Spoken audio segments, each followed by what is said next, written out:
Such ordinary things make me afraid. Sunshine, sharp shadows in grass, children with red hair, white roses, and the name, Harry. Such an ordinary name, yet the first time Kristen mentioned the name, I felt a premonition of fear. The most frightening ghost stories don't rely on howling winds, creaking doors, or apparitions in the night. They prey on our deeper fears. Something we tell ourselves could never happen. But sometimes they do. Harry by Rosemary Timperley. Christine was 5 years old. Due to start school in 3 months. It was a beautiful, hot day, and she was playing alone in the garden. Suddenly, she looked towards the bush of white roses, which cast a shadow over the grass. "Yes, I'm Christine. With my mommy and daddy." "But they are my mommy and daddy." "Chris, what are you doing?" "Nothing." "Come indoors. Now, it's too hot for you over there." "Not too hot." "Come indoors.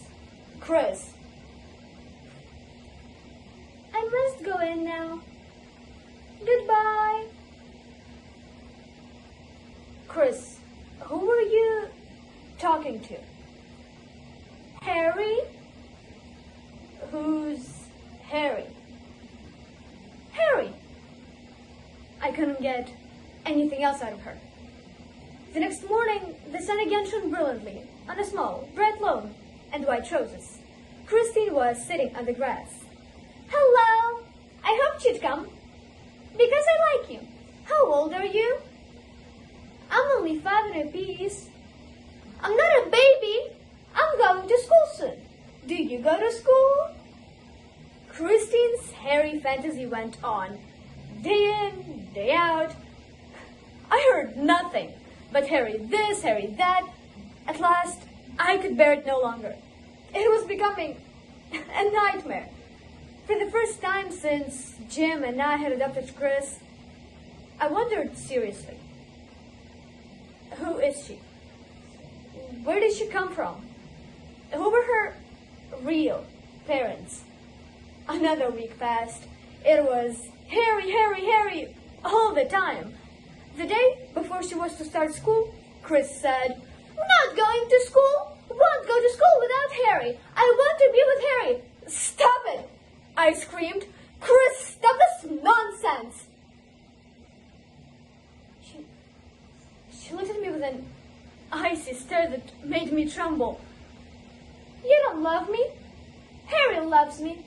Harry wants me. He says I can go with him." I do love you, Chris. And I'm real. You are my little girl. Mine. The next morning, I walked Chris to the schoolhouse. "You'll be having dinner at school with the other children. And Chris, I'll pick you up at 3 o'clock. I felt quite lighthearted as I walked away, knowing that Chris was safe and I didn't have to worry. Short time later, for the first time in 5 years, I walked into the Greythorn Adoption Agency. As I entered the familiar door, Miss Cleaver, a tall, thin, gray-haired woman with a charming smile, rose to meet me. "Mrs. James, how nice to see you. How's Christine?" "Miss Cleaver, I'd better get straight to the point. I must know who Kristen is." She evaded me at first, citing all sorts of rules. But then I told her about Harry. "It's strange, and I shouldn't be telling you this. She was born in a very poor part of the town. There were 4 in the family. Father, mother, son, and Christine. The parents hadn't really wanted Christine,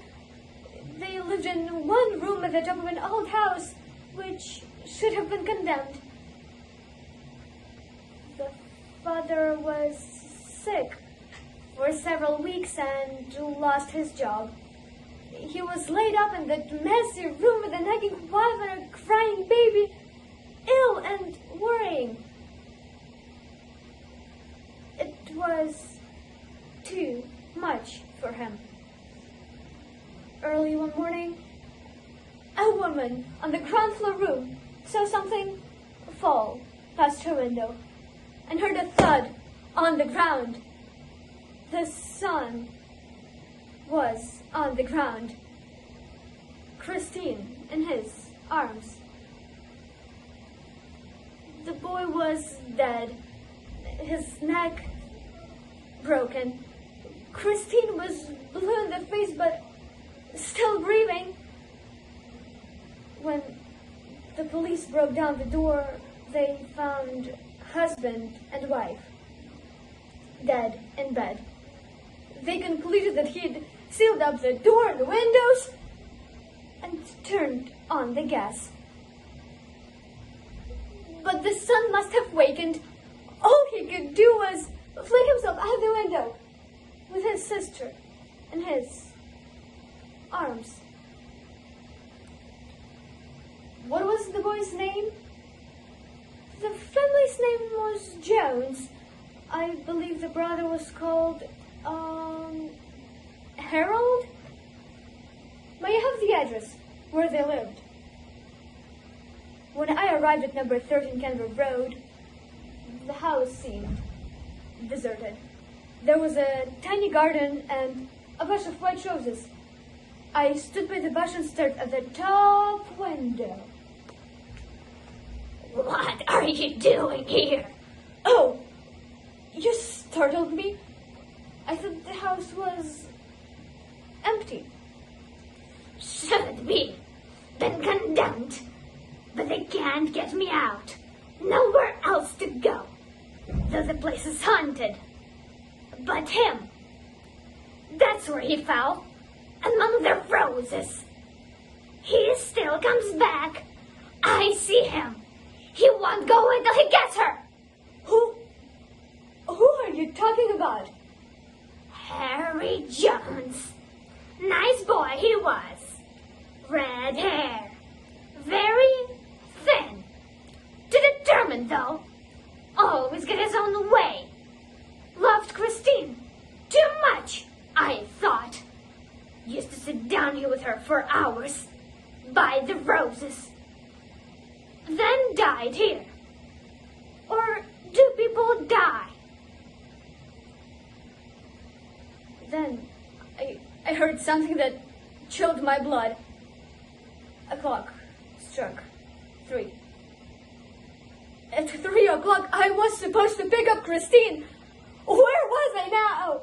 How far away from the school? I hurried across the hard pavement, although my legs felt heavy and half paralyzed, as in a nightmare. At last, I caught the red bus and, sick with fear, reached the school. I've come for Christine James. I'm her mother. I'm sorry I'm so late. Where is she? It's all right, Mrs. James. Her brother called for her.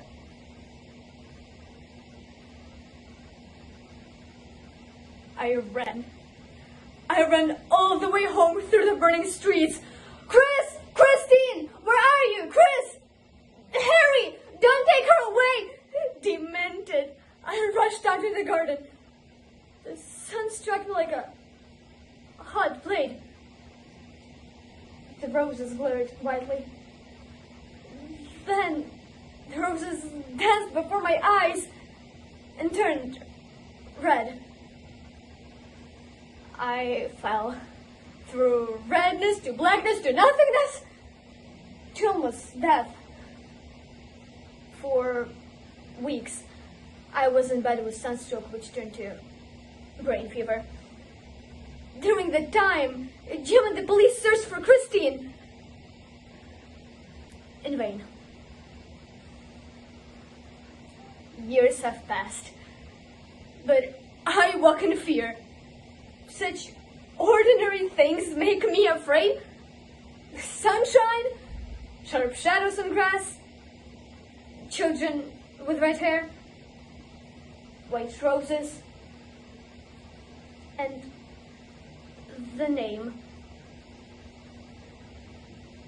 Harry. Such an ordinary name.